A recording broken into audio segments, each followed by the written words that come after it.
hoje nós estamos aqui novamente, depois de muito tempo, para trazer atualizações aí do MXRF11. Esse fundo que é muito adorado aí pelos investidores do Brasil. São mais de 1 milhão de cotistas aí na sua base. E vamos tentar entender as novidades. Tá realizando uma emissão aí recentemente, então vamos entender se é válido também você participar ou não. E para também saber aí quais são as novidades, né? Esse fundo que é muito adorado. Vamos ver o que ele tem a trazer pra gente aí nesse mês de junho. Pessoal, MXRF11 custando cerca de R$10,24. Um dividend yield na casa dos 13,57% e uma quedinha de 3% nos últimos 12 meses. A gente vê que no geral os fundos de papel estão caindo um pouco menos aí do que os fundos de tijolos. Bem interessante mesmo isso aí. Então esse fundo que chegou a custar R$11,10, tá? Agora vem sofrendo uma correção. O valor justo dele é R$9,76, então depois de muito tempo aí o MXR se aproximando aí do seu valor patrimonial. E aqui o PVP mostra que ele tá cerca de 5% acima desse valor, né? E eu sempre comento, galera, fundos de papel, eu não gosto de comprar caro, tá?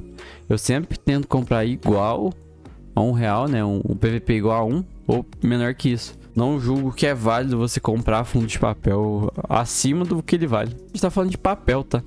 Papel, dificilmente ele vai ter uma valorização aí. Igual um fundo de tijolo, por exemplo, igual um imóvel. Então, a gente tá falando de muitas vezes igual a MXRF11. A gente tá falando muito de dívida. O MXRF11 lida com isso, com dívidas. Então, geralmente essa dívida ela não vai sair de 1 milhão e custar 10 milhões. E isso é muito possível com o imóvel. Então, não compre fundo de papel acima de PVP, acima de 1. Eu sei que muita gente paga caro no MXRF. Por exemplo, teve pessoas que compraram a 11,10. Eu julgo isso é uma loucura, uma insanidade. Mas cada um tem sua estratégia de investimento. E eu tento repassar a minha aqui pra vocês, tá bom? Patrimônio 3 bilhões. Seu número de cotistas com 1 milhão e quase 100 mil. Isso que é surreal o tamanho que esse fundo atingiu. Mostra o tamanho que a XP tem hoje, né? Liquidez média diária de 10 milhões, então liquidez muito boa. E aí o dividendo, né? Ano passado ele tava pagando 11 centavos e esse ano ele começou pagando 10. Tô pagando um pouquinho menos. E 1% ao ano. Vamos lá, vamos de relatório aqui da XP. Quero só destacar primeiramente a taxa de administração do fundo. 0,90. É uma das menores taxas de administração aí quando a gente fala de fundo de papel, tá, galera? Destaque bem interessante aí. Aqui eles falam um pouquinho mais dos indicadores. Não é informação importante pra gente nesse momento. E aí, galera, começamos aqui que nesse mês foi integralizado aí 15 milhões em novas operações e alienados aí 32 milhões aí no mercado secundário, tá bom? O que contribuiu para aumentar o resultado do fundo. Então eles realizaram muitos giros aí no mercado secundário, que é aquele negócio, você compra um fundo a uma taxa mais baixa e vende a uma taxa mais alta e aí ganha um lucro, ou compra um fundo uma taxa mais baixa e vai fazendo esses giros de carteira que tendem a ser muito atrativos para o fundo, tá bom? O DRE dele de maio, né? Foram gerados aí praticamente 34 milhões. A gente tira um pouquinho de despesa. E aí o fundo utilizando um pouquinho de reserva para conseguir entregar os 10 centavos, tá? Mas no geral bem estável assim. A gente vê aqui como que engraçado o MXRF que em momentos assim de... No geral a cota mercado tá sempre mais alta que a cota patrimonial. É bem interessante isso aqui. E aqui, galera, a gente vê, ó, até destacar aqui com vocês, deixei em verde. A gente tem a linha do patrimonial e a gente vê como que essa linha, ela praticamente anda de lado. Ela vai ter uma valorização, mas agora, por exemplo, ela teve uma quedinha, tá? Então, assim, por isso que eu falo pra vocês que não compensa você pagar muito caro. Que geralmente essa por exemplo, quem comprou aqui, pra essa cota patrimonial ter essa valorização é muito difícil, pessoal. Muito difícil mesmo, tá? A gente lida com dívidas, então evitem comprar fundo de papel mais caro, tá? É uma dica aí que vai trazer um retorno muito legal para vocês. Veja como que tá a questão da geração e da distribuição.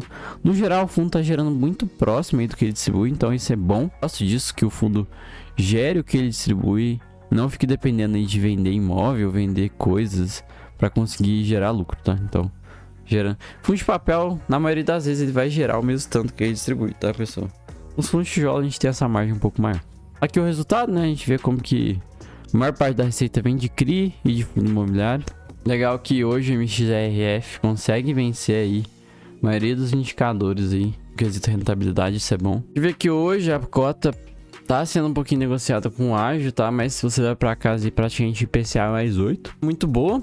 A maior parte dos CRIs do livro, né, tá hoje fixado ao IPCA.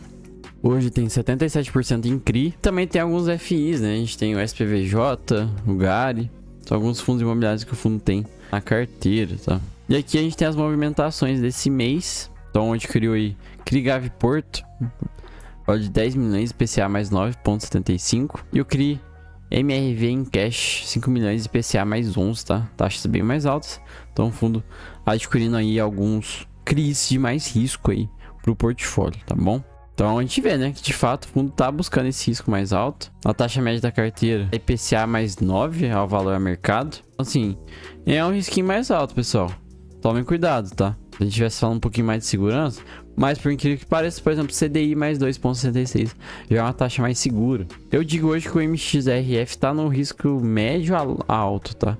Mais pro médio. Se você pensa em investir em fundo imobiliário, principalmente de CRI, fique sempre atento a essa questão das taxas, tá, galera?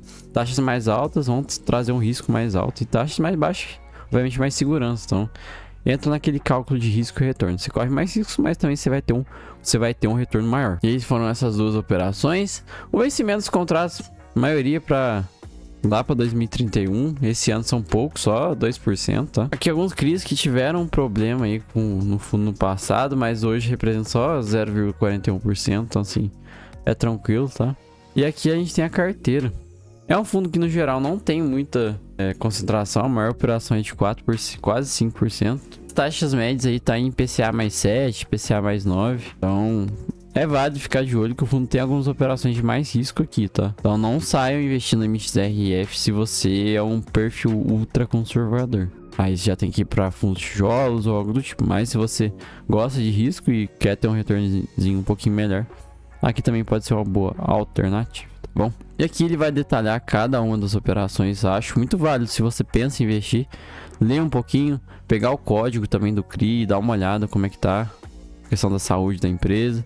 É muito válido, tá, pessoal? Quando a gente fala fundo de CRI, ele tem um pouco de mais risco do que fundo de tijolo, até por isso que ele entrega um pouco mais, tá? A gente tá falando de dívidas aqui, e aí momentos de crise no Brasil, a gente sabe que as empresas têm dificuldade de pagar, então as inadimplências começam a surgir. Então estudem o papel de que é um risco mais alto, mas também você vai ter um retorno mais alto. E vai ter todas as operações detalhadinha, tudo mais. E aí, só para não passar em branco, né, em relação à emissão, que eles não comentaram no relatório, eles querem arrecadar aí mais de 800 milhões de reais. Muito interessante, valor bem legal. As cotas vão ser emitidas a um valor de 9,74, mais a taxa de emissão, né? E aí vai ficar por um valor de 10,7.